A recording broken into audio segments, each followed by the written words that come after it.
アメリカのテキサス州エルパソ郡の路上で一匹のシベリアンハスキーが車から捨てられ、道路に置き去りにされるという出来事が起こりました。その様子は偶然、地域で保護活動をしていた動物保護団体スタッフにより撮影されたのですが、走り去る車を必死に追いかけるハスキー犬の姿があまりにも切なすぎると世界中で波紋を呼び、日本でも話題となっていました。その後、犬を捨てた元飼い主は逮捕され、保護された犬はすぐに飼い主が見つかり、今は優しい家族のもとで暮らしています。2021年7月18日、アメリカ・テキサス州エルパソ郡ホライゾンシティで停止した車から一匹のシベリアンハスキーが降ろされ、路上脇に置き去りにされる姿が捉えられました。たまたま現場近くにいた地元の動物保護団体スタッフのジョイ・ドミンゲスさんは、助手席から降りた若い男がハスキー犬のリードを外して放置した後、車に戻り、運転していた年配の男がそのまま車を発進させ、その場から去る一部始終を撮影しました。置き去りにされたハスキーは走り去っていく車の後を必死に追いかけ続けました。しかし無情にも車は走り去っていきました。ジョイさんはすぐにハスキーを保護し、同郡保安官事務所に通報しました。同僚によって SNS に投稿されたこの動画は世界中に拡散し、多くの人が犬を捨てた男性たちへの怒りと、けなげにも車を追いかけ続けるハスキーへの悲しみの両方の感情を味わうこととなりました。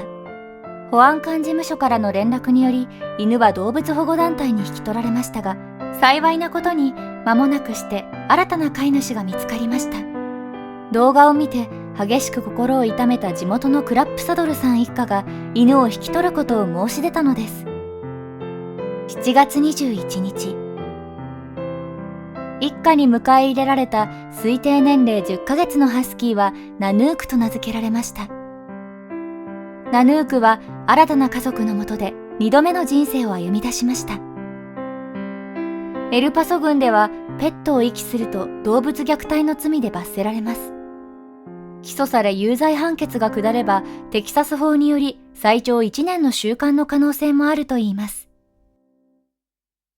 なお、ハスキーを遺棄し車で走り去ったのは68歳の男性で、7月24日に逮捕され動物虐待の罪で保釈金$5000が設定され、現在拘置所に拘留されているそうです。同乗していた若い男性については、捜査の結果、車を運転していた男性の指示通りに動いただけと判明し、起訴しない方針であることが明かされました。どうしてこんなにひどいことができるのでしょうか。どんな飼い主でも犬にとっては最愛の人。それなのに置き去りにして車で走り去るなんて本当に許せないことです。幸い目撃者がいて、すぐに新しい飼い主さんが見つかったことは良かったですが、心に傷を負ったはずです。ナヌークにはこれから幸せな第二の犬生を送ってほしいですね。続いて、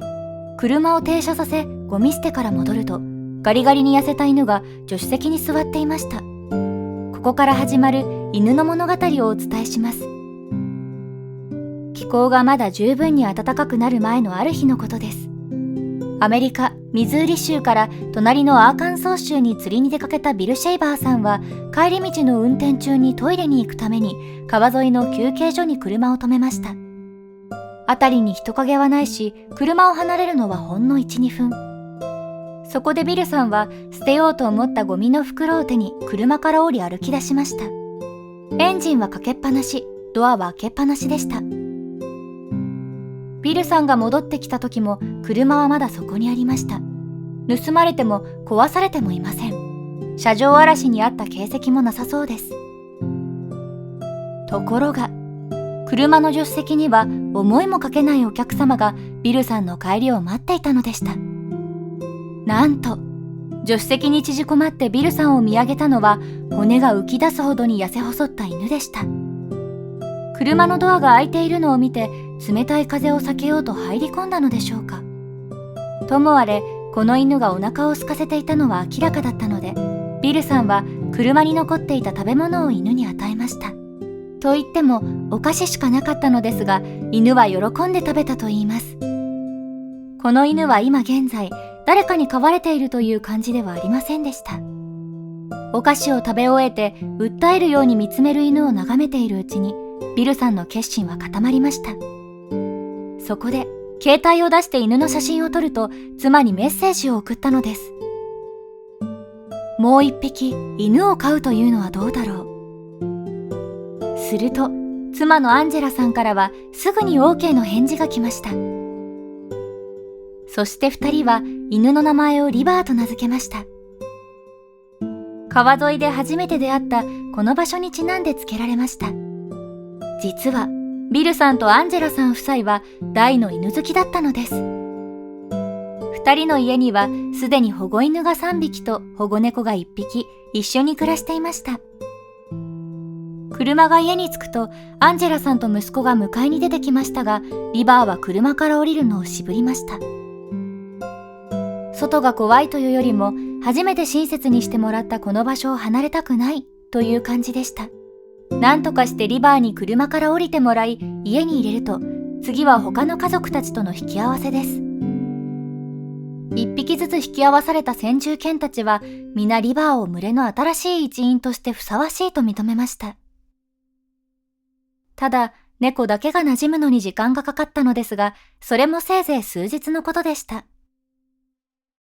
先住犬たちの承認を得られたところで、次はお風呂です。リバーの体には泥や血がこびりついていて、ダニも何匹かいました。それを全部きれいにしてあげました。清潔になりお腹いっぱい食べさせてもらったリバーは、夫婦の寝室のヒーターの近くにベッドを作ってもらい、朝までぐっすり眠りました。その後リバーは病院で健康チェックを受け、寄生虫やフィラリア、喧嘩によってできたらしい傷などを治療してもらいました。そのおかげで今は全くの健康体となりました。日一日とリバーはシェイバー家に適応し、幸せに暮らしています。おもちゃで遊んだり他の犬たちと取っ組み合いをして遊ぶことなどにはまだ少々の戸惑いがあるようですが、それは時間が解決するでしょう。ウィンストンと一緒に何か見えないものを追いかけ、ジンジャーと一緒にクッキーをおねだりし、バターズと一緒にベッドを独占していますとシェイバー夫妻は話しています。リバーはトイレのしつけができていることから、もともとは人間に飼われていたことがあるのではないかと夫妻は推測しています。そこからどういう経緯で野良犬になったのかは分かりませんが、ビルさんの車に飛び込んだ時にリバーは新しい生活へと飛び込んだのです。そしてその結果、新しい家族もリバー自身も大きな喜びを得ることになりました。リバーはそんな幸せを予期していたのかもしれませんね。これからは素敵な日々を過ごしていってほしいですね。心ない人によって虐待や飼育放棄という悲しい現実がある中、同じく人によって優しさや愛情を注がれる。とても皮肉なことでもありますが、犬はどんなにひどいことをされても恨むことなく、再び心を開いてくれることは犬の素晴らしさでもありますね。最後までご視聴いただきありがとうございました。